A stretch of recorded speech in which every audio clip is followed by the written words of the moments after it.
Welcome to International Securities Exchange's podcast series. Facilitated by renowned educators, ISE podcasts are intended to teach beginning as well as seasoned investors the ins and outs of trading.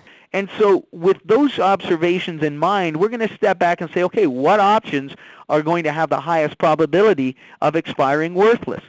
So when we look at constructing this strategy, what I've done is I've just yesterday, with yesterday's values, I constructed a bear call spread on the YUK.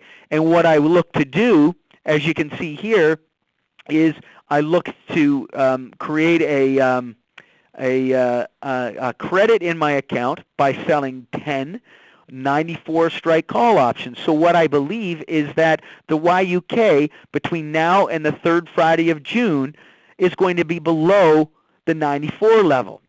Now, I collected $1.22 into my account. And remember, I sold 10 of them. If I sold one, it'd be $122. I sold 10, it's going to be $1,220.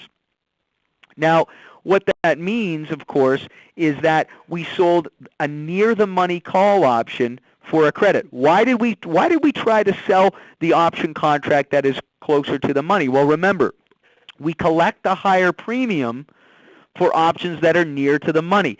But if we, and the way that I look to construct my credit spreads is that if I can collect an attractive premium further out of the money, it's going to be less, but if I'm comfortable with that percentage rate of return based on my risk, then what I'm going to do is I'm going to go further out of the money, because the further out of the money I go, yes, I'm collecting less premium, but I have a higher probability of that option contract expiring worthless.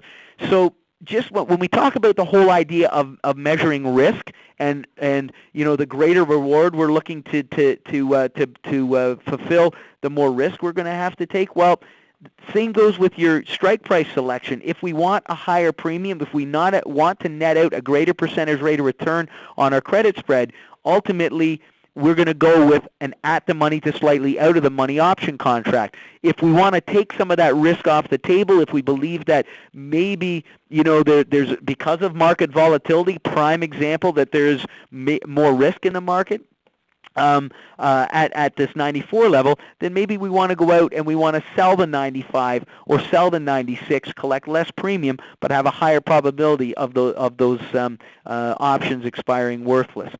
In any event, what we've done here is we've sold a near-the-money call option for a credit. That money is deposited in our account right away. Ultimately, in order to cap our risk exposure, we buy a further out of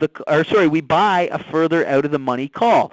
This cost is deducted from the credit that we've received. So when we move forward to the actual profit and loss scenario, you'll see that the maximum profit that we're going to make is determined by taking the short call option credit and subtracting the long call debit. So what this results in is a credit of $280. Now, we have to understand as well that there is a break-even point, because we are keeping the time component to all of this.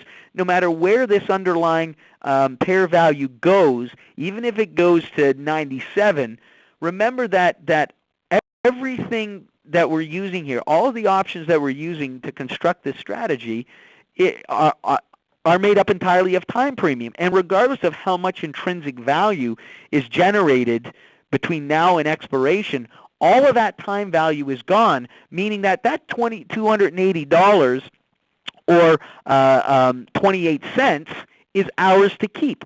So when we look to factor in what our break-even point is, we have to understand that in the case of the bear call spread, our break-even is going to be the sold strike price, which is 94, plus the credit that we've kept. So in other words, we're not going to start losing any money until the YUK is trading above 94.28.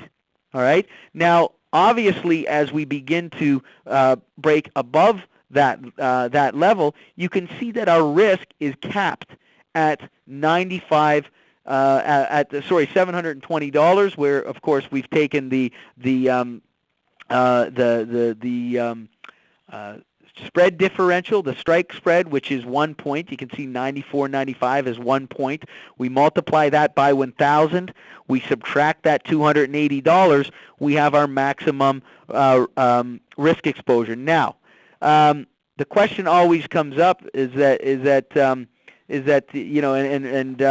there's a great one, the greater the risk, the greater reward, the greater probability of keeping the money seems backward, but it seems to work. And the idea is it does. We're always looking to collect as much of the premium as we can, but we have to remember that the options market is all about probabilities, and these options are priced based on these probabilities. So we have to understand that when we're looking at trying to determine the probabilities of options expiring, right? We want to think like that market maker in the sense that the further out of the money, the less chance that market maker is going to have to fulfill their obligations in taking on the opposite trade. So what they're suggesting is that there is a higher probability of those options expiring worthless. So again, we give up some of the percentage rate of return, but we have a higher probability of capturing that credit. Now, again, with this type of strategy, we have a percentage rate of return that is, of course, less than what our risk is. But what you need to understand is that we assume that type of risk-reward scenario all the time as a buyer of a stock. In other words, many people will put up $100 per share to make $2 per share. Or many people will, in the case because we've talked about being an option writer as an alternative, an option writer will essentially assume the entire risk on the underlying security to receive nothing more than the premium that they've collected. So while we have to address the fact that yes, there is a smaller profit potential for the risk that we're taking on, the objective is to identify that risk so that in the event that there's a crazy market anomaly that takes place, that we can sit back and say, okay, let's let the dust settle. We know what the maximum risk exposure was. Let's see how this all plays out, rather than being scrambling to cover our positions or having our, the brokers scrambling to cover them for us. We now have a limited and identifiable risk exposure. In this scenario, we cannot lose, no matter how high the YUK goes, any more than our $720. Now, that's a pretty decent rate of return for 1 month. The idea is that, again, we could go to a higher strike price, collect a little less of a return, but be able to capture or be able to enjoy a higher probability that the option is going to expire worthless. Now, remember that we're going to have a margin requirement for the spread strategy as well.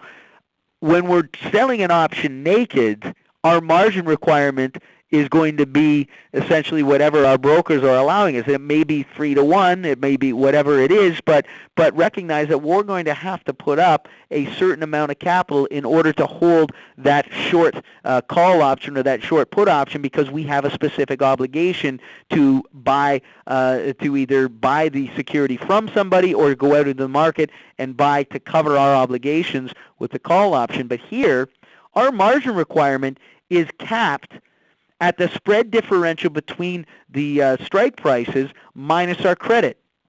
So in this particular scenario, the most that we have to come up with is $720, whereas there's just an observation with respect to if we're using, say, a company where there's a higher spread differential. The idea is that the smaller the spread, the less capital we're going to have to put up to participate. The wider out the spread, of course, the more capital it's going to take from our margin requirement, but we have an identifiable margin requirement. We have an identifiable risk exposure no matter where the underlying goes, in this case the YUK, no matter how high it goes. We do not have to risk any more than in this scenario, that $720. Thank you for listening to our podcast. To find more podcasts on options, stocks, alternative markets, and market data, please visit www.ise.com/podcasts.